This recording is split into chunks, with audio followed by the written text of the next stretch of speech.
Hi guys, so I thought I would do a travel tips video. Now this is one in hopefully a series of 3. I thought I'd do a basic travel tips and a New York one and a London one. But holiday season's nearly upon us, and I just thought I'd give you a few tips and ideas of how to make your holiday a bit cheaper, how to pack accordingly, and just a list of things that you need to think about before you go anywhere. So without further ado, I've got a list that I've jotted a few things down on, so bear in mind if I'm referencing that every now and then. The first thing I would say is shop around. Now there are some websites that you can get great deals on. I will put those below. There's Holiday Pirates, which is great for an all-round package deal. They are very specific with what you can book, so it will be usually a set airport, a set date, and usually a set hotel to get the cheapest package, but they are adjustable. So say you didn't want to fly from Manchester Airport, you could try and choose a different one, and it might work out a little bit more expensive, but in general they're really good deals. Now they have all sorts of different things, so I think that it's really good if you can just have a quick look on their site and see what you might fancy. If you want something on holiday in specific that you've decided upon already with a set location, then it's probably not the best website for you. In which case I would suggest going on Skyscanners, because that can give you all the different flights from your area to the area you're looking at, all the different prices, and it will let you pick set dates and with a bit of flexibility so you can get the cheapest flight option available. There's also, you need to watch out with them with non-direct flights, because that will add a lot of time onto your journey, so make sure that you tick direct flights only unless you're willing to put up with a bit of faffing about to make some cutbacks on your budget. The next thing you can look at is there's Owners Direct, which is usually for self-catering apartments, but you're booking directly from the owners, and so it's all a little bit cheaper because they don't have to pay all the extra fees and stuff that you would do if you're booking through, say, Thompson or somewhere. I would recommend, if you're booking through them, that you pay with PayPal so that you're always covered if there's any problems, but I have used them numerous times and never had issue at all. But that's something else that's usually a little bit cheaper to help bring the costs down. There is also transfers. Airport transfers notoriously are quite expensive. If you're travelling in a small party and you're all physically able, then I would suggest looking at public transport. Doesn't make a lot of cost sense if there's a whole great big bunch of you, because obviously then you're paying individually for these bus tickets. It would be cheaper to get a shared drive. Or a shared ride rather, but if there's just one or two of you, then it's definitely worth looking at public transport to see where the buses run. And okay, there might be a slight language barrier sometimes, but you can point at a map and usually it will be fine. So that is worth thinking about. For example, getting a taxi from Tenerife Airport to the place where I stay normally when I go there is about €30. Airport transfers, pre-booked ones, are usually about €20, but you can get a bus for 2. So there is quite a big difference if you're willing to put the effort in to try and find out your own thing.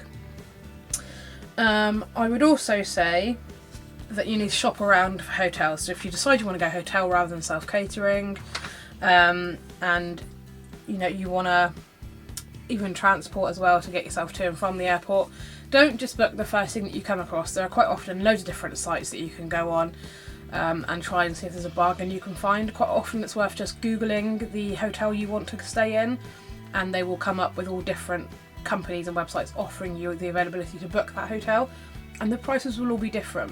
So for example, you've got Expedia, you've got the hotel's own website, you've got TripAdvisor sends you links, there's e-booking, there's all sorts of different places. So just Google, have a look around, don't jump on the first deal you find, because it may not be the best one. Sometimes these package deals will look really great, but actually if you break it down, book it all yourself separately, you can still save money, especially when it comes to travel agents. Now travel agents can be good if you've got the money, you don't need to worry about it, and if you don't know what you're after and you want some advice, by all means go and have a chat with the travel agent. But bear in mind, I once booked a holiday myself individually, booked it all, put it together as a package, went into a travel agent and asked them for a quote for the same thing, just out of curiosity, and they wanted to charge more than double what I had paid. Now, okay, yes, they've got their running costs of their company and they've got to pay the building and all the employees and stuff, but to be more than double what I'd paid was crazy. So just be aware of that. If you haven't already thought it through yourself, then, you know, have a look. Okay, moving on from booking a holiday and actually packing for the holiday. My battery's about to go. So that's the first part of this video. The packing part of the video I'll give you in just a second once I've changed my battery over. So bye for now. So part 2 of this travel tips is actually about your packing skills. Now you need a clear bag to get all your liquids and whatnot to get through security. You can use any clear bag. I feel like a lot of people wait till they get to the airport and get to the security section to get those ones that come in like a little plastic container, but there's no need to pay for them. There's no need to have all that faff of then rooting through your bag to find the liquid stuff. You can use anything. You can use a food bag. I found that works just fine. They never say anything, they don't care. As long as they can see the liquids, they don't seem to have issue with what it's in. One thing that people don't realise is that mousses and mascaras are actually classed as liquids as well. So all of that stuff needs to go in these clear bags, and then you'll be fine. If you have a handbag, if you're that kind of way inclined, then it's really handy, I think, to put all your stuff in a handbag and then put the handbag into your hand luggage. Sometimes obviously you're going to have a bigger bag for hand luggage if you've got clothes in there as well, or you've got a backpack with all sorts of bits and bobs. It's handy to have stuff in one little, so you can just remove the handbag if you don't want to put your valuables up in the overhead lockers, so you've got just a little thing with you, because a lot of companies won't let you have hand luggage and a handbag. Some of them are really fussy and they want it all in the one bag, so try and make sure that you've got your handbag separate but inside. If not, and you're, you know, perhaps you don't really want a handbag as well, just see if you've got a travel bag with sections so that you can find stuff easier. Like I've often found if I've got a rucksack or something, you're trying to, what you want is invariably right at the bottom because it's shifted around. So if you've got sections, at least it's easier to find things. If you are thinking if you're going to bring back a lot of souvenirs, I would recommend filling up all your stuff into a small suitcase and putting that inside your large one and then packing around the edges, so that when you're coming home you can put all your souvenirs, all your shiny new things, in the small suitcase and have that as hand luggage, and then everything else can go in the hold luggage. But then you've got, you know, you haven't had to wheel 2 suitcases through the airport on the way there, you haven't got all the hassle, but you do still have somewhere you can bring your souvenirs back without having to pay excess baggage or worry about things getting crushed in the hold baggage.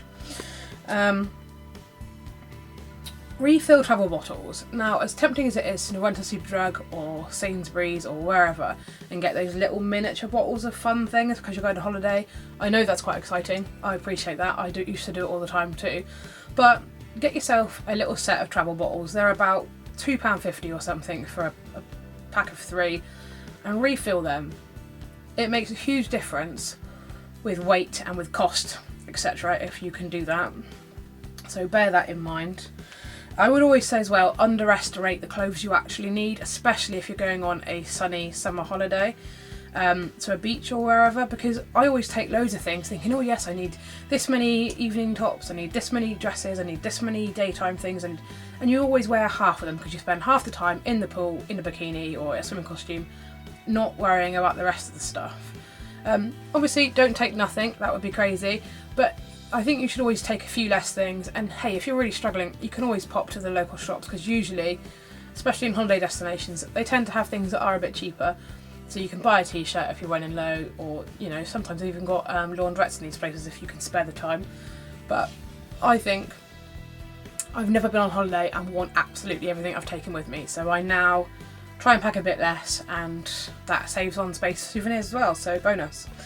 If you are struggling to fit everything in your suitcase, clothes-wise, that you need to take with you, and you will not compromise on what you're going to take, the other thing you should think about are the vacuum bags.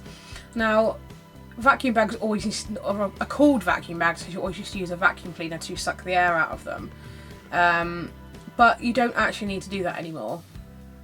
You can actually just buy ones that you roll up, and it pushes all the air out, and they are just as space saving, and they've usually got a Ziploc thing all across the top. They work perfectly. I used them when I was going to New York last year and managed to get so much in my case, it was crazy.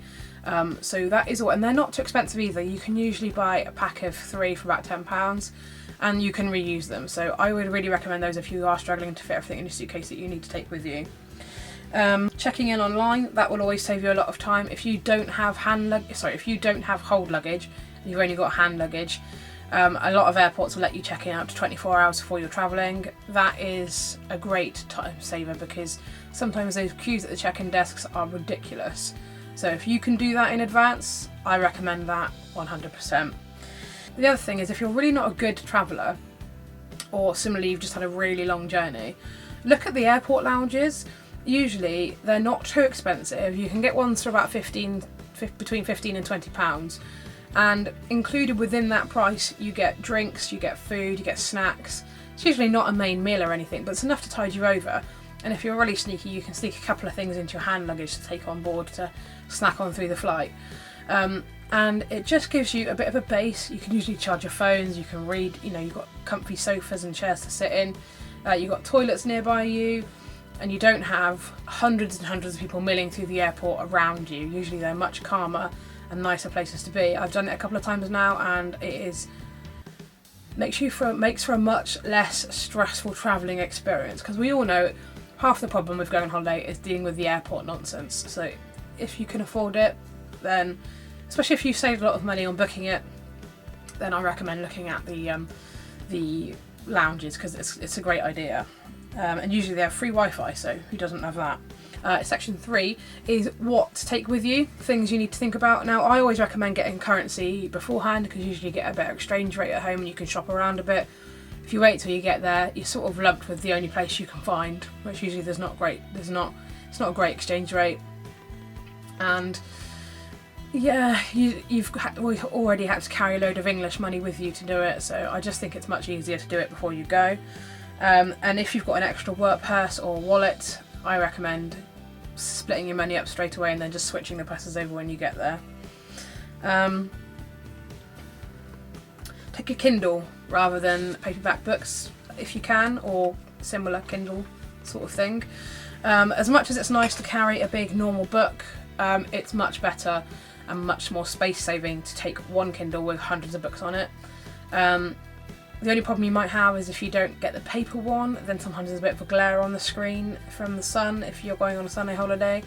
But it's much better, so if you've got one, it's your god. Take that with you.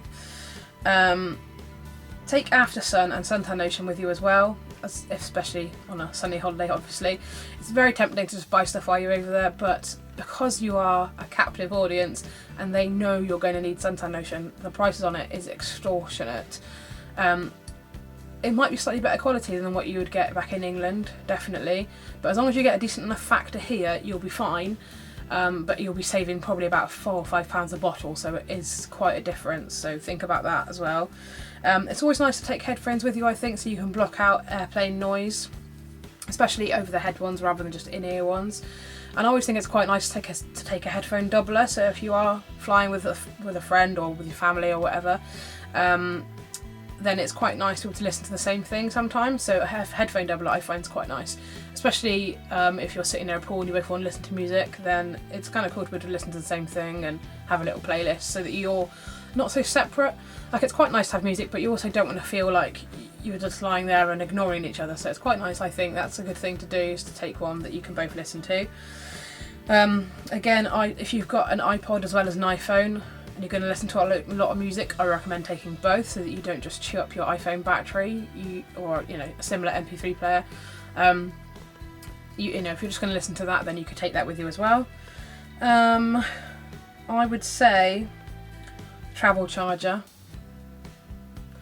I've got a portable charger for my phone. If you've got a long journey ahead of you, your iPhone or your camera phone or whatever is likely to die before you get to where you're going. So if you've got a travel charger, take that with you, charge it on the go, and you don't have to worry about losing the email to check in with once you get to your hotel, or losing accommodation, directions, that sort of thing. So if you've got one, use it, or everything on airplane mode as soon as you can, so that you aren't killing the battery. I always take extra memory cards and extra batteries for my cameras while I'm away as well, just in case you don't have time to charge them in between using them. And I would say if you've got a Kindle, if you've got a Nexus or an iPhone, iPad, iBook, whatever you want to call it, whatever you've got with you, if you've got the facility to back up your SD cards while you're away, do it, because the worst thing that could happen is to lose your SD cards and then you've got no backup, or drop it or break it or something like that. So if you can back it up while you're away, do it. Better be safe than sorry. I would also say, don't forget your travel plugs. That is urgent. Again, because you're a captive audience, the price of them abroad is extortionate, so take them with you. You can buy them for £1 in Poundland and they work just fine, so definitely think about that. And the next thing is just to be comfy. Take earplugs, take an eye mask, take comfy trousers to sleep in on the plane if you've got a long journey. Don't worry too much about what other people are going to think if you're wearing stupid pyjama bottoms. No one really cares. People are all worried about themselves, trying to get themselves comfy, so definitely take whatever you need to be comfy and just roll with it. So yeah, I think that's everything. Holidays can be quite stressful, but I think there are ways of making them a bit easier for yourself so that you can really enjoy yourself and relax.